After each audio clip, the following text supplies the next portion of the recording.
मीरा का पिछला जन्म पता है आपको? नहीं पता? किस किस को नहीं पता बताना? ज्यादातर को नहीं पता। चलो थोड़ा सुन लो। ब्रज में भगवान श्री कृष्ण का गांव कौन सा है? कहाँ रहते थे ठाकुर जी? नंद बाबा का गांव गोकुल में तो जन्म हुआ, उसके बाद फिर चले गए नंदगांव। आज भी आप जाएंगे तो नंदगांव में भगवान कृष्ण का मंदिर। ठाकुर जी का गांव नंदगांव और राधा रानी का बरसाना। तो बरसाने में एक गोपी रहती थी, एक लाली रहती थी छोटी सी। वह लाली को नाम हो माधवी। ब्रजभाषा सुनोगे? लाली को का नाम हो?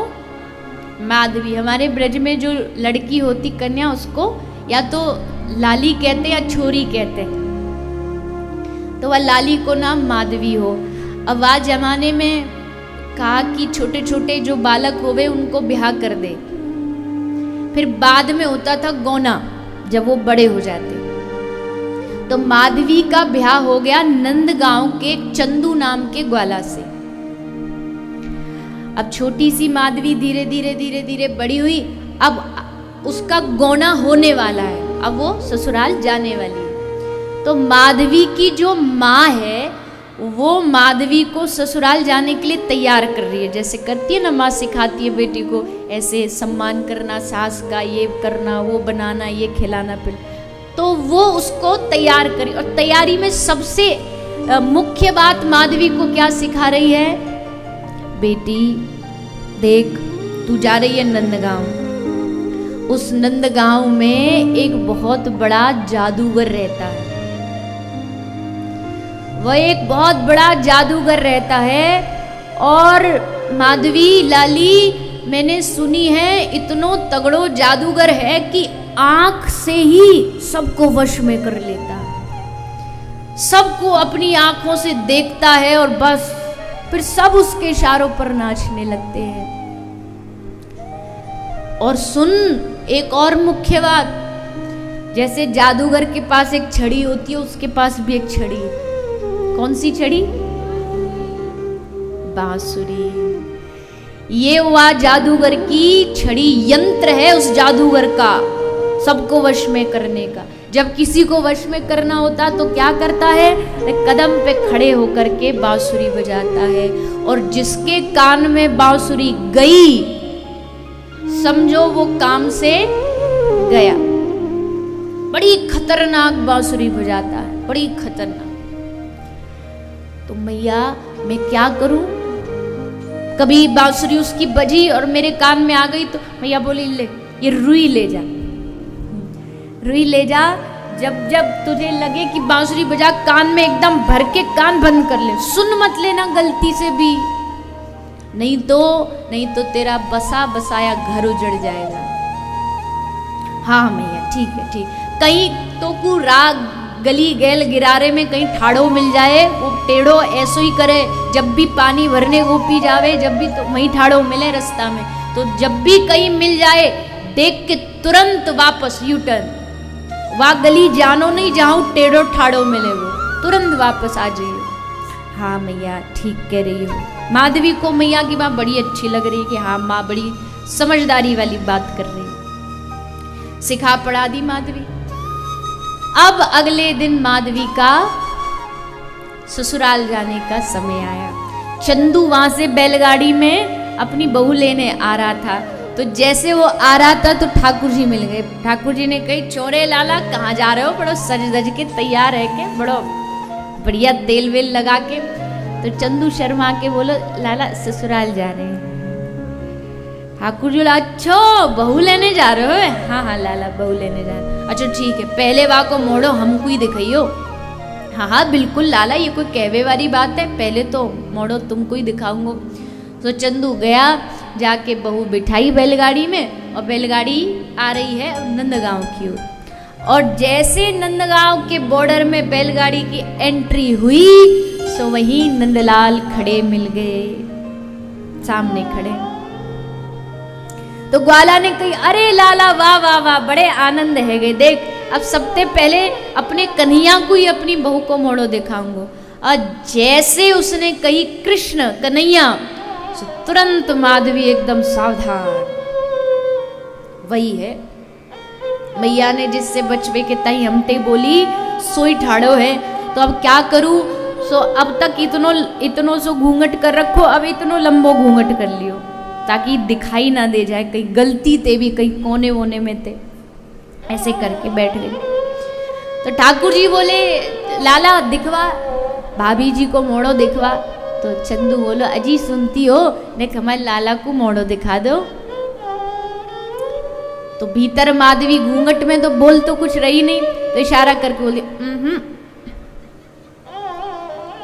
चंदू बोलो अरे अजी ने दिखा दो, हमारा मित्र है, हमारो यार है बचपन को, मोड़ो दिखा दो। ठाकुर जी बोले क्यों नहीं दिखा रही। ठाकुर जी बोले आंख नाक ते ठीक है ना, कोई कानी फानी तो ना है, या शर्म के मारे कहीं ना दिखा रही हो मोड़ो। चंदू बोलो ना ना लाला बड़ी सुंदर है।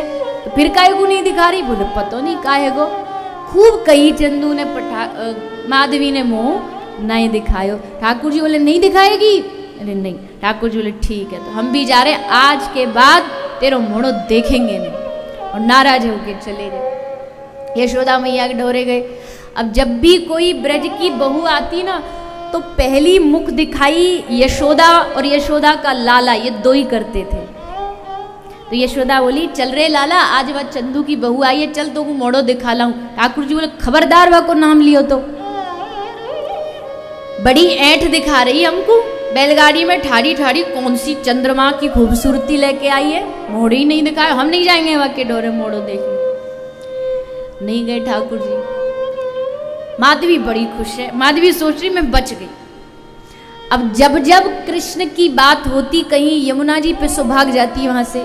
जब जब कृष्ण गौ चरा के आते, गौचारण करके, सब गोपी घर से बाहर भागती दर्शन के लिए, भीतर घुस जाती, सब काम उल्टा करती, कहीं दिख ना जाए, सुन ना जाए उसकी बातें, बांसुरी ना सुन जाए, कोशिश करती रही, पर एक दिन उसकी कोशिश असफल हो गई।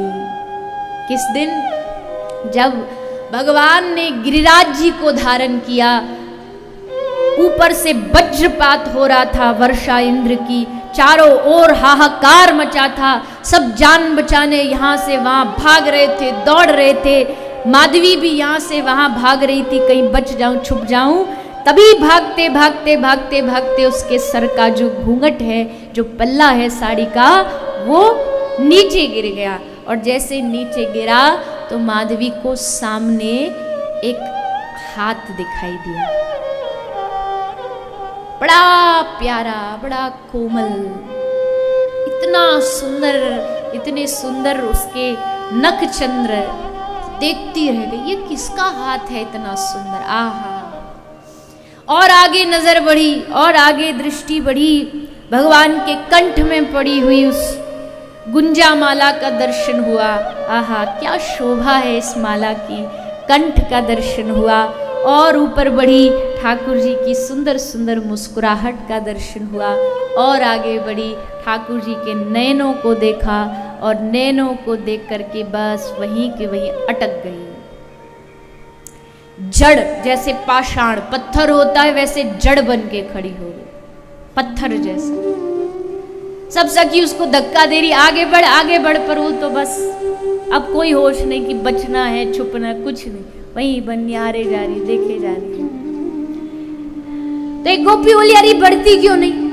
माधवी बोली सखी ये इतना सुंदर, इतना माधुर्य भरा ये पुरुष कौन है। अरे बावरी ये वही है। कौन? जिससे तू बचती भागती थी, ये वही कृष्ण है। जैसे माधवी ने सुना ये वही कृष्ण है, आंखों से झरझर अश्रु बहने लगे। हाय, ये मेरा जीवन का कितना बड़ा दुर्भाग्य है, मैंने इतने दिन इतने सुंदर दर्शन से अपने आप को वंचित रखा। किसके लिए लोक लाज चली जाएगी, माँ क्या कहेगी, ससुराल वाले क्या कहेंगे, माधवी कहती है आज मैं अपनी सारी लोक लाज को उठा के फेंक दूंगी, जो कृष्ण और मेरे बीच में बाधा बने उस घूंघट को उठा के मैं हमेशा के लिए हटा दूंगी। वही माधवी अगले जन्म अगले अवतार में कली काल में भक्तिमती मीरा के रूप में प्रकट हुई। सब लोक लाज उतार दी, घूंघट की लाज उतार दी।